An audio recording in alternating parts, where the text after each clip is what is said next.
some forces to stay beyond here. I mean, I would tell you we could, almost to the end, your U.S. military is so agile and responsive that they could almost respond up until the end. And in fact, even if we withdrew all of our forces and we're into Kuwait, it's not inconceivable that we could, it does not, it could not be ruled out that we would be already out of Iraq and be asked to return, and then our U.S. government would, consider that request. And so, obviously, with every day goes by, and I can't remember the last time I counted how many days we have until December the 31st. I think it's less than 80. As every day goes on, our options and our ability to respond to such a request diminish every day as we focus on safely transitioning out of Iraq. To follow up on that, could you lay out some of the stair-step process, if that's it, to actually get troops down? You said it wasn't exactly the average of withdrawing 520 people a day. On 15 December, how many troops do you anticipate will be in Iraq, for instance? That's a great question. I think we obviously have a very deliberate plan, and we're also concerned about preserving the operational security and not giving our adversaries information that they could use to do us harm. But I think it's safe to say that we will have the vast majority of our U.S. military out of Iraq on the 15th. And so on the 15th of December, according to our plan, we're just tidying up the last few dribs and drabs of stuff. Thank you. And Dale. Actually, before we go to Dale, did somebody else join? Yeah, Dan Frumkin from the Huffington Post. Thanks, Dan. Dale, you were next. Good morning, sir. This is Dale Kissinger from MilitaryAvenue.com. I was wondering what the sea lift and airlift is support you're receiving and how that's working as a joint mission to move all the folks and equipment out of Iraq. I'm sorry, I didn't quite catch the first part of your question. If you could repeat that, please. Yes, sir.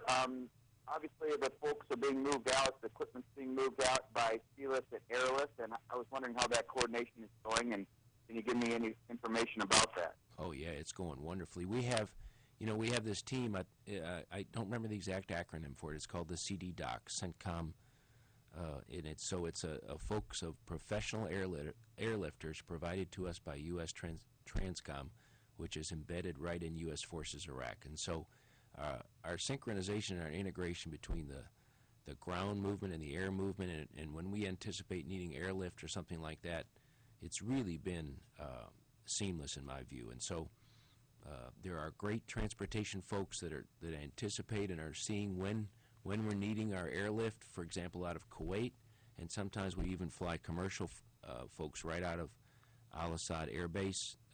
Either one of these situations, we've really not had any significant glitches other than maintenance or weather type of delays.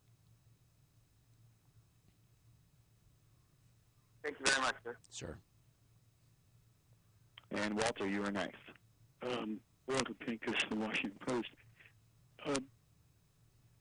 In the transfer out of equipment, can you say how much equipment is being turned over to the Iraqis, how much is being turned over to state, and then how much equipment is just being transferred to Kuwait and sitting there?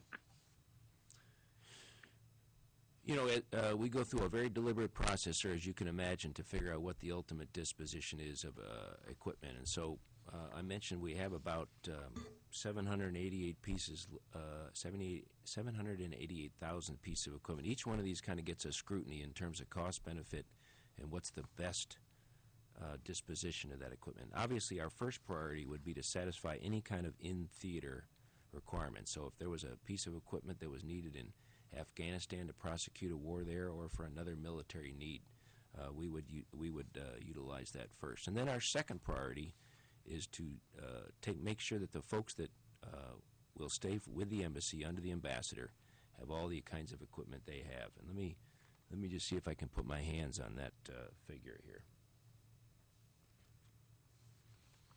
Yeah, just give me a moment, please. Let's see. I'll give you another figure while I keep looking for that one.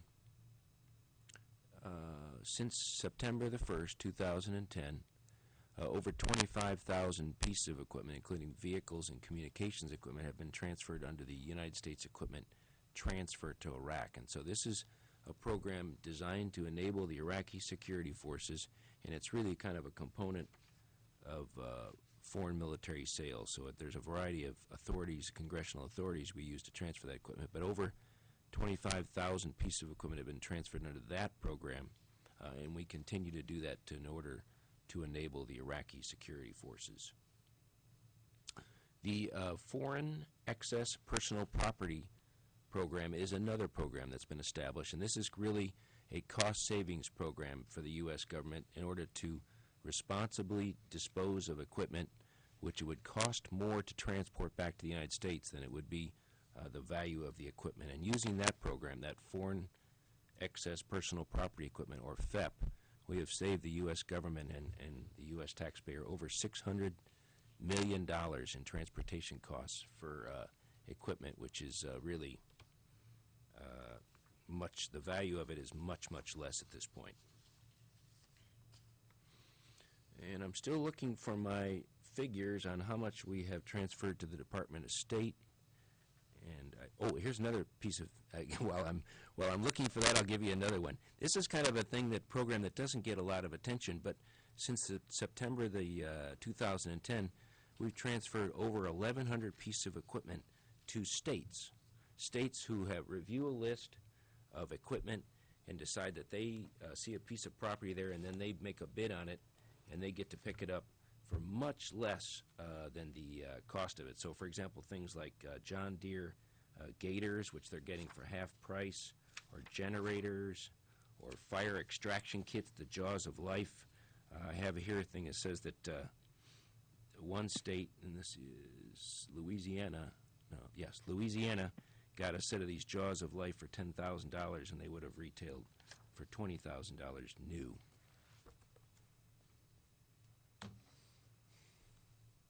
And I'll keep looking for the Department of State figures, sir. I think I have them here somewhere. If I could just follow up, you said $600 million on the excess property on transportation.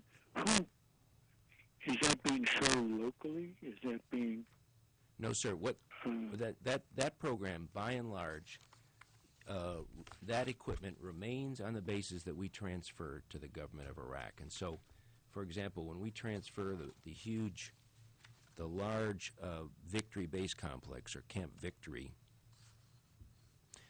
many of the containerized housing units and the air conditioners and some of the generators that have been supporting the actual kind of facilities on that camp will just remain in place. And so that will allow the government of Iraq, who will at some point sign for that base, that will enable them to immediately begin using that base to support their government needs.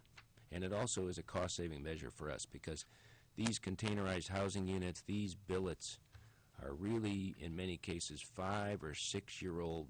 They look like mobile homes. And so to transport something like that far exceeds the actual value of the house or the housing unit at this point. Great. Thank you. Thank you. And Dan? Yeah, thank you, General, and I'm sorry I came in late. I hope I don't ask anything too repetitive. But could you tell me if any of the major bases, like any of the, I guess it's 11 large bases, have been turned over yet? And you know, if not, why not? And if so, how that's gone? We count 12 large bases, and of those 12 bases, 4 have transferred. And I'll give you their names if you'd like them. Great, yeah. Yeah, one of them is Sykes. Was up in the far north. Cobra, also. Another one called Warhorse, and then most recently, yesterday I think it was a base called Merez, which is just outside of Mosul. Each one of those fits our category of a large base, and each one was successfully transferred. And the thing I'd like to highlight is